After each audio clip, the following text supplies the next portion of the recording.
What's good? It's Woog. This is a fight where I believe the odds makers have it wrong, and I think that much of the public has it wrong. We've got Jesus Ramos, 20 wins and 0 losses, taking on Erickson Lubin, 25 wins and 2 losses.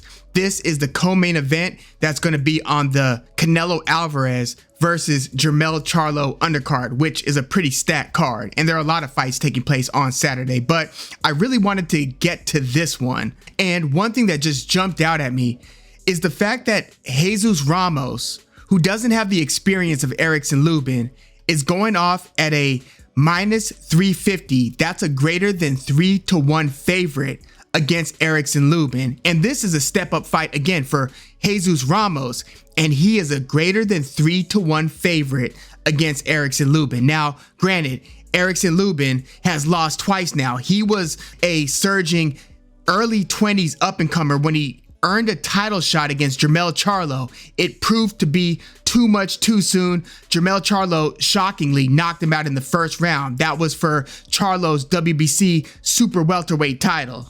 And it was a bad knockout too. Like, Jermell Charlo just placed the right hand low. Erickson Lubin dipped to that direction, got caught cleanly. He got knocked out where his arm was kind of stiffened as he was trying to get back up. It was really bad. Again, Erickson Lubin was 21 years old at the time. He won his next 6 fights after that, beating pretty good fighters too. He beat Ishe Smith. I think I went to that fight. That was Gervonta Davis. He was going to fight. Tank Davis was going to fight Abner Mares. Ended up fighting Hugo Ruiz because Abner Mares pulled out due to injury. But yeah, Lubin beat Ishe Smith. He beat Terrell Goucher. He beat Jason Rosario. Stopped Jason Rosario. And then he ran into the towering inferno, Sebastian Fundora. And this is before Fundora got knocked out earlier this year against Brian Mendoza. So at the time, Fundora was still undefeated, still surging, still just a handful matchups wise, just a problem. 6'5" at 154, just a physical anomaly. And this ended up being a bit of a slugfest. Erickson Lubin was dropped multiple times. And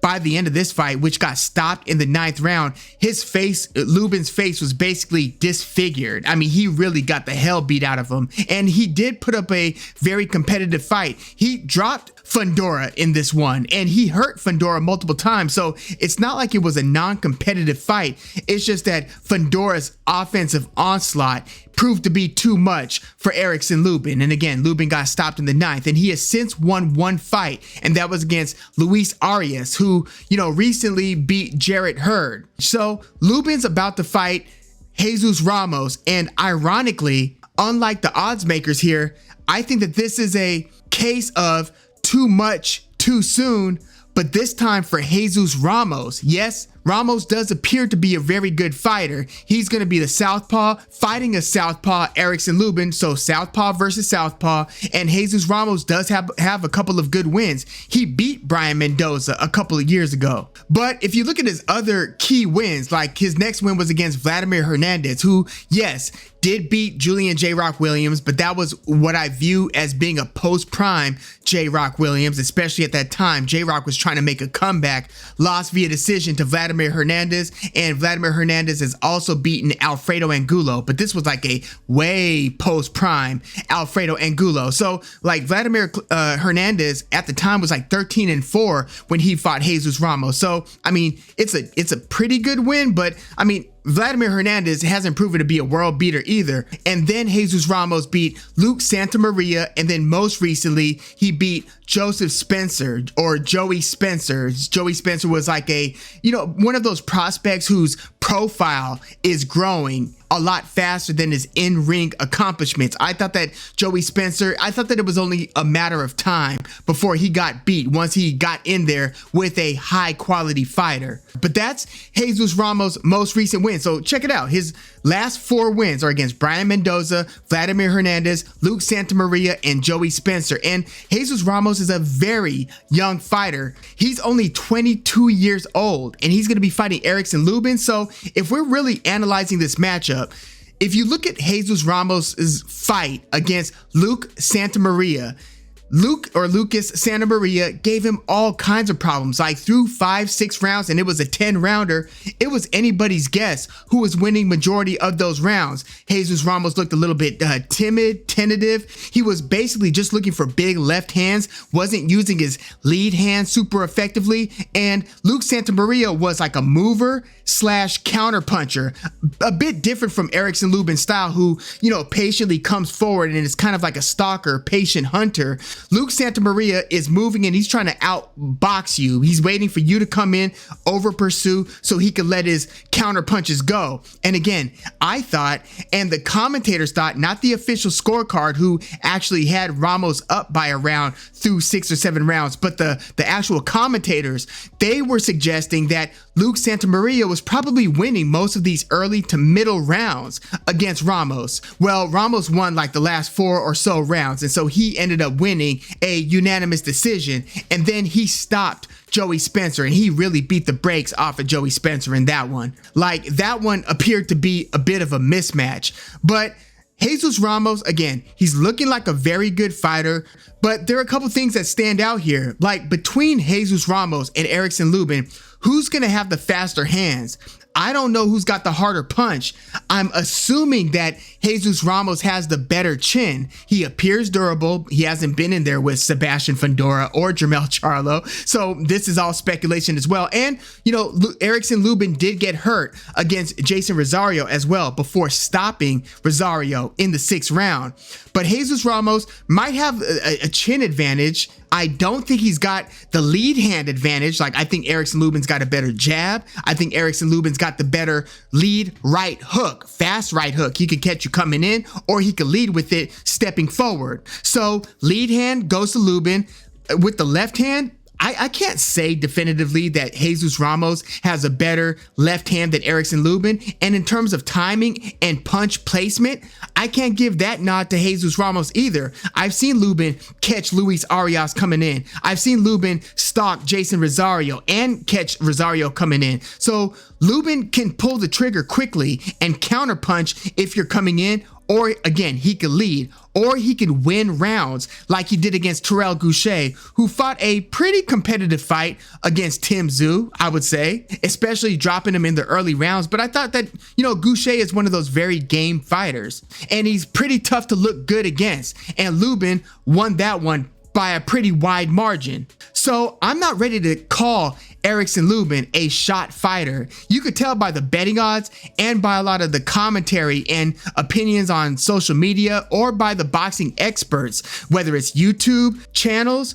or, you know, former trainers, or, you know, a lot of the main media members talking about this fight. They talk like Erickson Lubin is already proven to be a shot fighter. I'm sorry, I need to see a little bit more evidence. Yes, he did get beaten up very badly against Fundora, and yes, that fight against Fundora might contribute to some durability issues down the line, but I'm just saying, pump your brakes. I'm not ready to give up on Erickson Lubin yet, and Lubin is still only 27 years old. So aside from the Brian Mendoza fight for Jesus Ramos, who, you know, when he fought Brian Mendoza, I don't think that was the same Brian Mendoza that's fighting today, who's coming off the back-to-back knockouts over Jason Rosario and Sebastian Fundora. Brian Mendoza was still a pretty good fighter, but I mean, aside from that, is there another guy on Jesus Ramos's resume who's better than Terrell Goucher, Jason Rosario, Luis Arias, Sebastian Fundora, Nathaniel Gallimore, or obviously Jermell Charlo, or even Jorge Cota,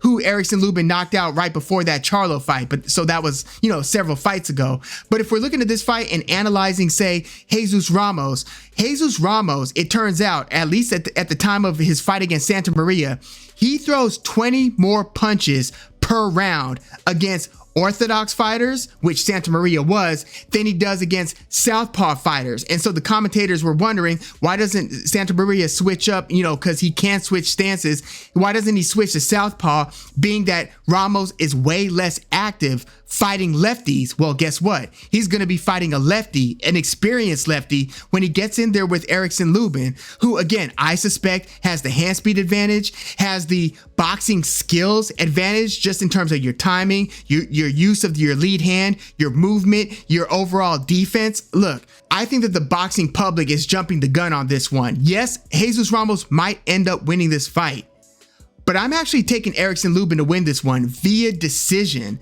I just seen him mix it up with too many fighters and come out on the winning end. To think that a relatively inexperienced, yes, again, he's fought Brian Mendoza, but a relatively, at least compared to Lubin, inexperienced 22-year-old who, again, yes, is showing a lot of promise.